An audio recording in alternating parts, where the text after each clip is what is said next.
But emotional incest is much different. It's when the child's energy is literally filtered to the adult. All the child's energy goes to the adult. All the energy. And what's supposed to happen in a healthy parent-child relationship is the parent's energy is supposed to be filtered to the child, not the child to the parent.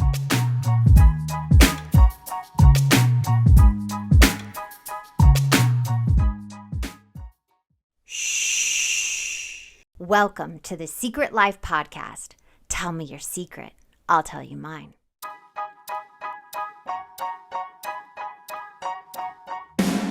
Sometimes you have to go through the darkness to reach the light.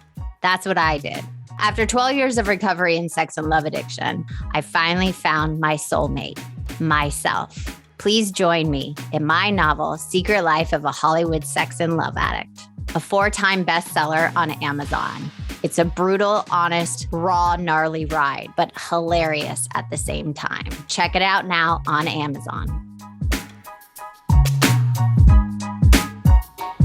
Welcome to Secret Life Podcast. I'm Brianne Davis-Gantt. Today I'm pulling back the curtains of all kinds of human secrets. We'll hear about what people are hiding from themselves or others. You know those deep, dark secrets you probably want to take to your grave? Or those lighter, funnier secrets that are just plain embarrassing. Join me each week as we take a deep dive into one subject, exploring the how, what, when, where, and why of it all. Get ready for a more focused, more revealing journey of the human experience. This is a new chapter of Secret Life, and I'm excited for you to join the ride. Today, we are talking about emotional incest.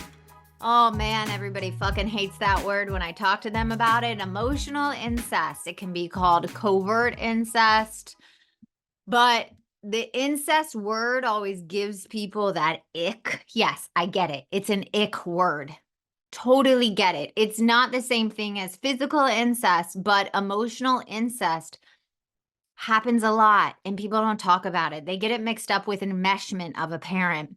Emotional incest is much different.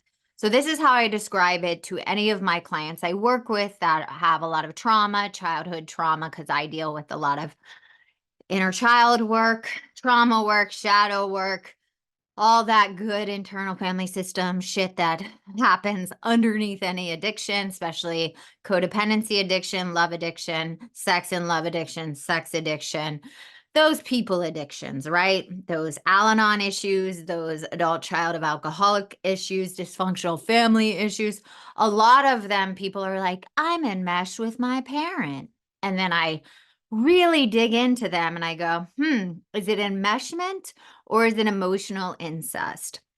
So emotional incest, this is how I easily describe it. Enmeshment is when you become like one with your parent. It's like a people pleaser. It's like, you like are very, you almost treat like you're aware of their feelings and things like that. And you want to fix it and all of that. And codependents usually turn out that way. But emotional incest is much different. It's when the child's energy is literally filtered to the adult. All the child's energy goes to the adult. All the energy. And what's supposed to happen in a healthy parent-child relationship is the parent's energy is supposed to be filtered to the child, not the child to the parent. So let's just say everything's about the parent and the child becomes the parent's almost partner.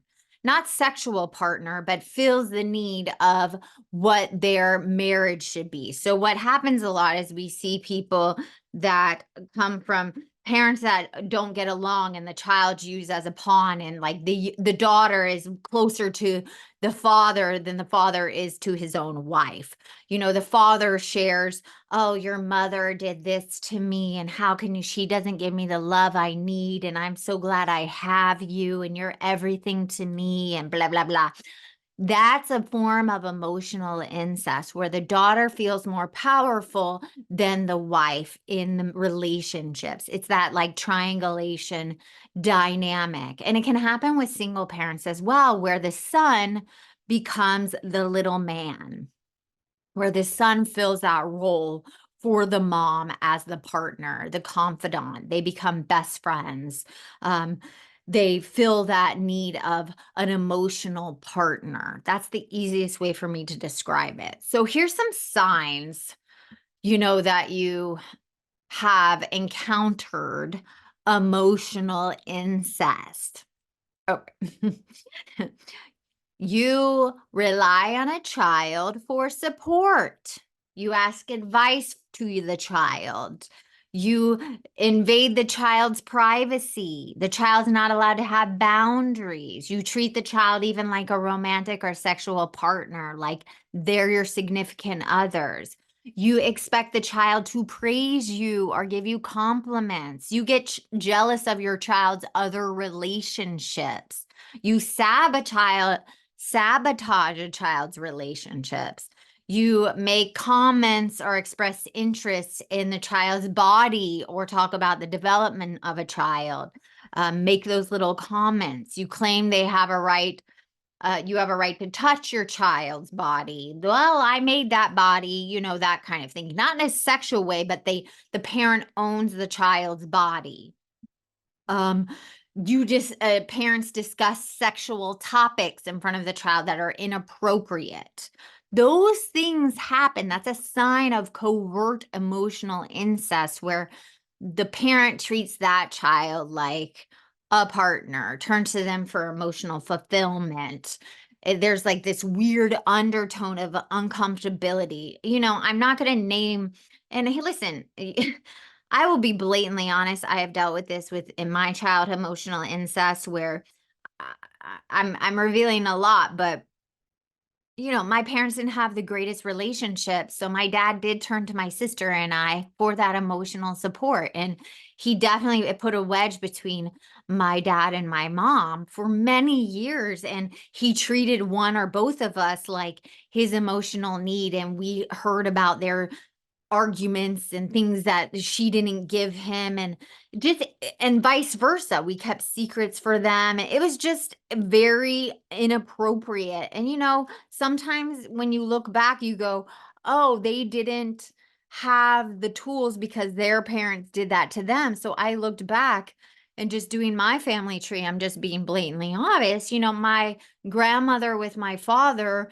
his dad died when he was really young, 6 years old. He drowned in the ocean. So my grandmother really treated her two boys as her partners because she never got married again. It was back in the 50s, and she didn't get remarried. She didn't find another partner. She didn't do that. So she just became all encompassing as being a mother. So my dad was really enmeshed with his mom. So he didn't know, and it turned into that emotional incest. So he then did it with his daughters, and we don't know better. So these are usually mirrored from generational trauma. They're passed down. So I'm not blaming anybody, but there comes a time where the child becomes an adult and the ick happens. And I was working with somebody and helping them with this, and their mom would touch their butt as an adult.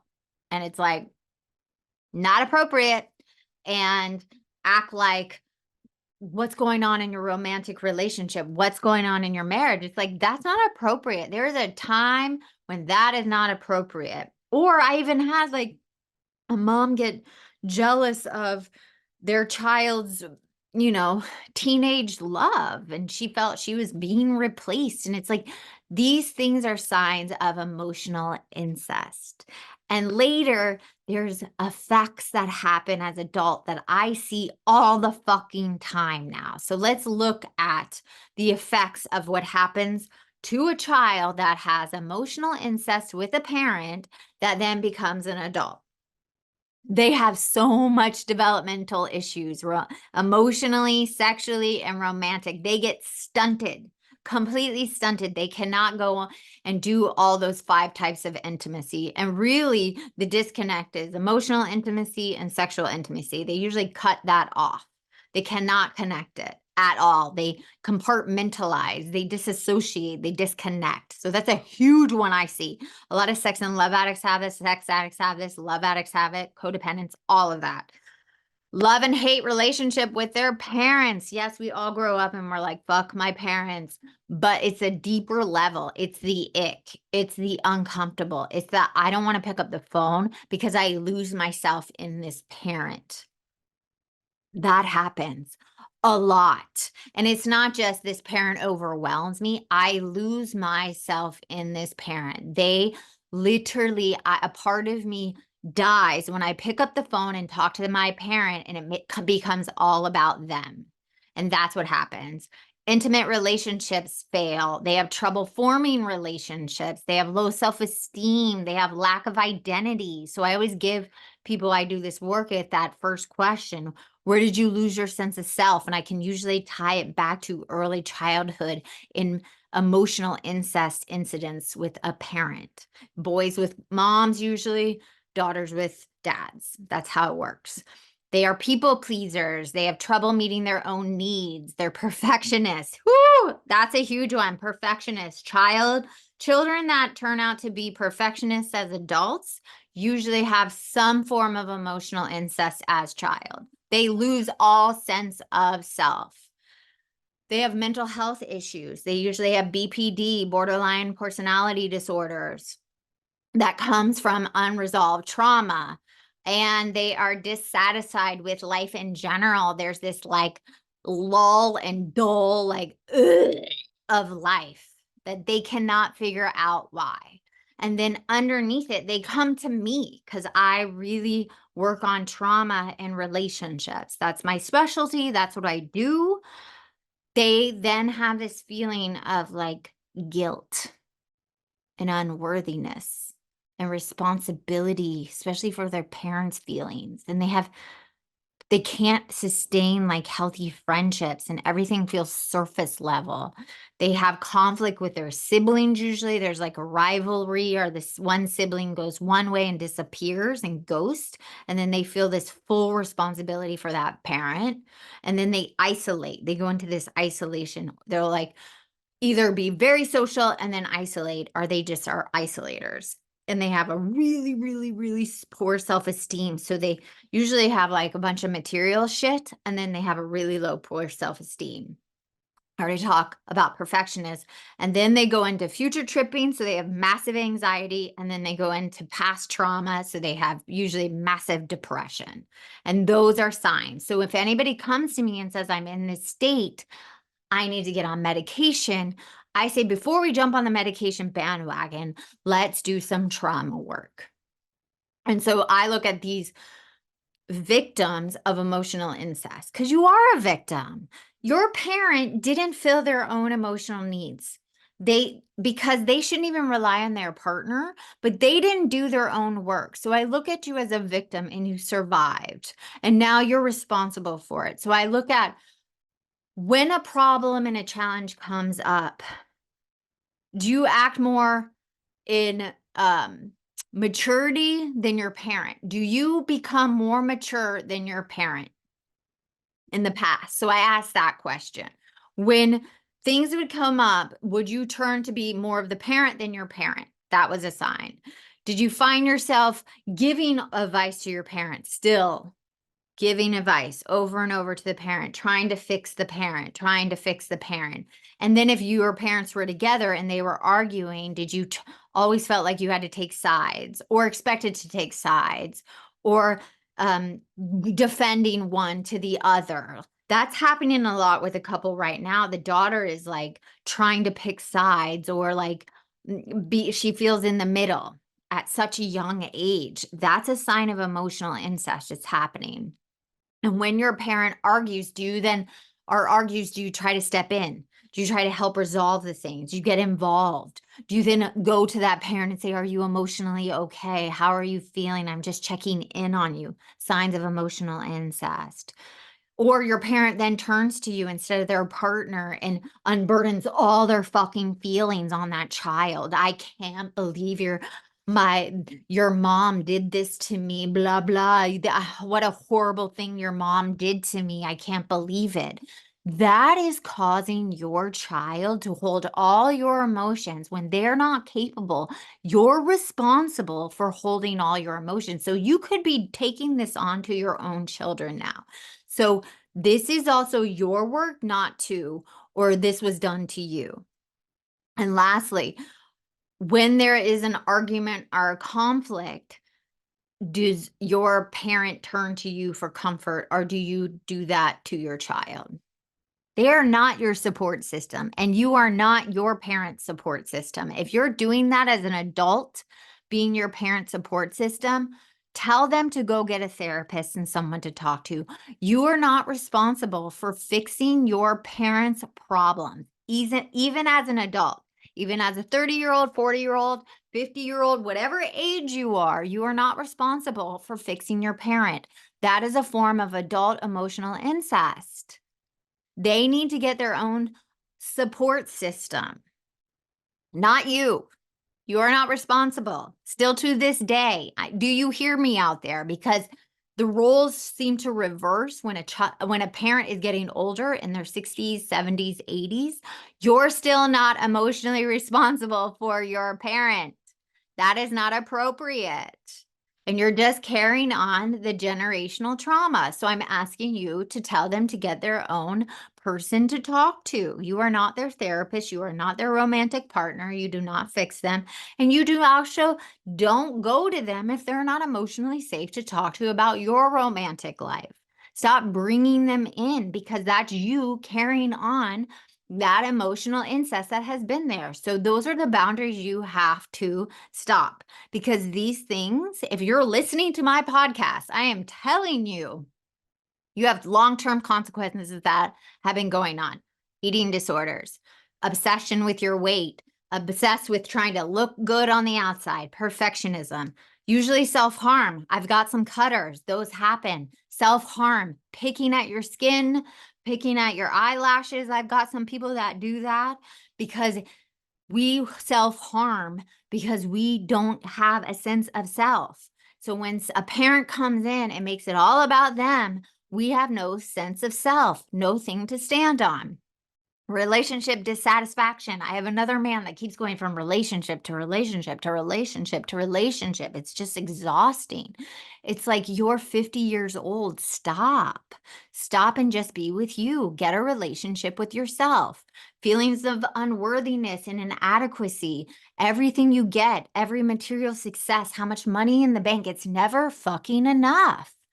There's this dissatisfaction, this emptiness, difficulty prioritizing your own needs. I mean, I have so many clients right now that can't nourish themselves. They can't feed themselves. These are very successful people. This is the 1%.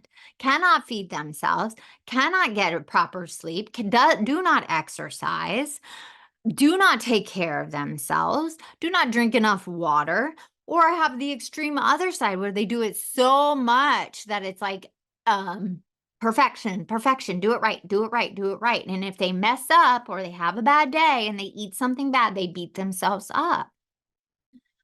All of them sexual intimacy issues. It's running rampant right now because parents are looking at their children to fill them. Your child does not belong to you. You gave birth to them, but they are not yours. You do not get to suck all their energy and be energy vampires like your parents were energy vampires to you. Substance abuse, rampant. Too much Vyvanse, people. Get off of them. Get off of them. Drinking alcohol, all that shit we are doing to numb ourselves out. Compulsive behavior, compulsive shopping, social media, video games. I'm hearing it's constant. It's like sit within yourself. Yes, you have no sense of self, but your responsibility now to reverse that effect. And lastly, having no boundaries. Don't even know your own boundaries. So one of the main things I do is like, what is your boundary? What's okay and not okay? And majority of the time they're like, I have no fucking idea what my boundary is. So even start there, make a list of boundaries. What's not okay for your parent to do? And then make a boundary list. If you have kids, what's okay? What your parents did to you, do the opposite list. That's what I say. So those are the consequences if you don't work this out. And I promise you, this can be, I've gotten to the other side of this. I'm 16 years after, like, emotional incest can be reversed. You can get yourself back. You can be connected to yourself. You can be connected to your partners, people in your life, but you have to stop the patterns and behaviors with your alive parents. You have to close the door if your parents are deceased. You have to do that healing trauma work, and you have to get yourself back and hold your own energy and stop giving it away. Because that's what you're still doing, most likely, is giving your energy away and your power away. So thank you for listening. I hope this episode helped. Thank you for listening to Secret Life Podcast. Let me know if you want any thoughts of this week or any episodes you want me to do and talk about, and send me your note at secretlifepodcast@icloud.com. Until next time.